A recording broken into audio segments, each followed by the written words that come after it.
This is Tuned Into the Land, the California Rangeland Trust podcast.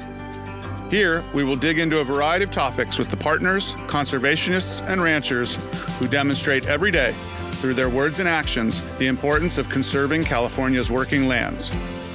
Tune in each month to learn more about our mission and how you can get involved in preserving the future of the Golden State for generations to come.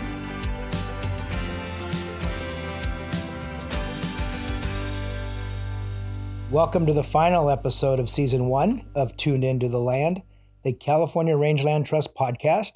I'm Michael Delbar, CEO of the Rangeland Trust, and thank you all for coming along with us this year. Over the course of the last 12 months, we spoke with ranchers, scientists, rangeland enthusiasts, and many more. We've had so many great conversations with wonderful people, and we cannot wait to come back for Season 2 next year. As we wrap up 2022 and the holiday season, we want to express our gratitude for all of our landowners, supporters, and volunteers. We would not be able to do this without you. 5 years ago, we developed a strategic plan. That plan was pretty simple. It had 3 points: conserve the land, change the thinking, and sustain the organization. All 3 of these elements are not mutually exclusive, as they depend on one another for the success of the Rangeland Trust. Under the Conserve the Land portion of our strategic plan, 2022 was a great year for the Rangeland Trust. We've accomplished quite a bit this year. By the end of 2022, we expect to have conserved 7 ranches, totaling nearly 8,000 acres of working lands. Our work has not stopped there, though. We continue to work on a number of projects that should be closing soon, as well as many more representing the over 90 ranching families that are on our list wanting to permanently protect their ranches. One of those is the Spanish Ranch in Cuyama Valley. Over 150 donors this year rallied together to help us meet our goal of raising $1 million for the conservation of this 5,650-acre ranch. We are optimistic that this $1 million that we've raised will leverage a second agency grant to close the funding gap, and we will be able to close the Spanish Ranch conservation easement in the near future. The second element of our strategic plan is change the thinking. This is the exciting element for a lot of us on staff, as we see this opportunity to bring to light the work that not only we do, but our ranching partners do every day. In 2020, we released our Ecosystem Services Study, which was conducted by scientists from UC Berkeley. You may remember episode 3 of this podcast. We had Dr. Lynn Hunsinger on to talk about the results, which found that rangelands conserved by the California Rangeland Trust provide $1.44 billion annually in ecosystem services to the people of California. Since then, we've been able to leverage these results to demonstrate to state policymakers the value of working rangelands and showcase why rangeland conservation is a great investment. One example of that is in February of this year, we took a tour of the Spring Valley Ranch in Williams, California. On this tour, we had California Department of Food and Agriculture Secretary Karen Ross, Resources Secretary Wade Crowfoot, Assemblymember Aguiar Curry, and other legislative staff that spent the afternoon with us on this wonderful ranch, seeing the results of the great stewardship and the environmental benefits of livestock grazing. As a result of that tour and the rest of the work that the Rangeland Trust has done in changing the thinking, the legislature allocated $250 million to the Wildlife Conservation Board for agricultural land conservation. That's exciting for us, and we look forward to accessing as much of that funding as possible to help conserve those 90 ranches that are on our list.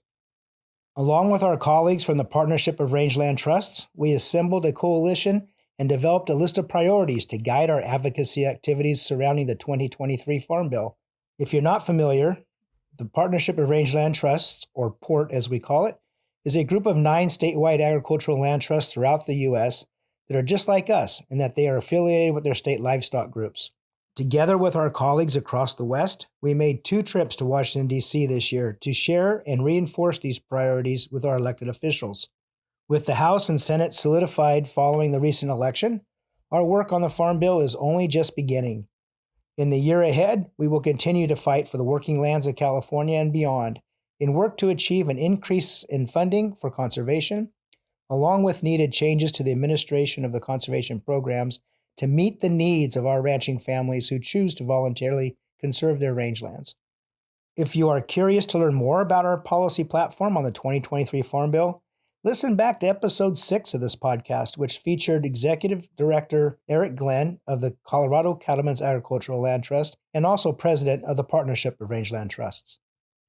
In the continuation of our virtual CEO speaker series, Nicolette Hahn Niemann was our guest this year. Nicolette's book, Defending Beef, the Ecological and Nutritional Case for Meat, talks about how livestock can play an essential role in maintaining grassland ecosystems for the health of our planet. And speaking of showing how rangelands are critically linked to the health of people and the planet, we released a short new film to communicate this message and reach new audiences. The video, which showcases the power of rangelands to restore mind, body, soul, and planet, has already generated 11,000 views across social media. If you haven't had a chance to watch From the Ground Up, Healing Our Planet, Healing Ourselves, please do. It is a very impactful video, and you can find it on our YouTube channel at Rangeland Trust. The third element of our strategic plan is sustain the organization. We tipped our hats to the people who steward our magnificent rangelands at our inaugural Landowner Appreciation Dinner. Held in conjunction with the California Cattlemen's Association mid-year meeting in June, the event served to thank the ranching families that have helped us successfully conserve pristine rangeland for the benefit of all of us in California and beyond. This event allowed us to reinforce our commitment to our landowner partners, without whom this work would not be possible. As part of our commitment to connect people to the land and one another at the local level, we hosted several events this year. One such event was the Santa Barbara Reunier. This was the third time we've held a Reunier in Santa Barbara County, and it's designed to reunite old friends and new friends, celebrating the ranching heritage and culture of Santa Barbara County. A second regional event we held this year was our Sacramento Roundup. Though we are based in Sacramento, we have not had a chance to really introduce ourselves to our neighbors. This event was our opportunity to bring new friends to the table to discuss the area's Farm to Fork initiative. Our special guest, Secretary Karen Ross, and Patrick and Bobbin Mulvaney did a wonderful job of describing the importance of the food industry and the link to rangeland conservation.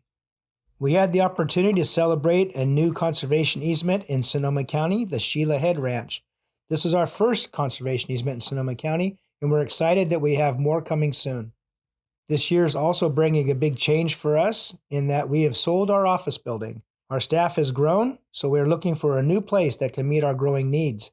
In the meantime, we'll be leasing back the building at 1225 H Street in Sacramento until we find a new place to hang our cowboy and cowgirl hats. And to wrap up our Sustain the Organization section, we greatly appreciate every gift we have received from our donors, and the messages we have received with them are so heartfelt. We couldn't do this work without your support, and for that we are extremely grateful. And all that before the Rangeland Trust turns 25. 2022 was great, but 2023 will be even bigger. Next year marks a major milestone for the Rangeland Trust, and we plan to take a moment to celebrate the gifts we continue to receive because of what has been conserved so far. We are planning a full calendar of events in the year ahead.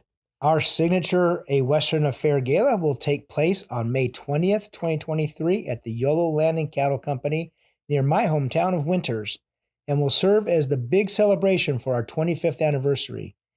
Tables are on sale now, so be sure to wrangle your friends together and consider going in on a table for this great event.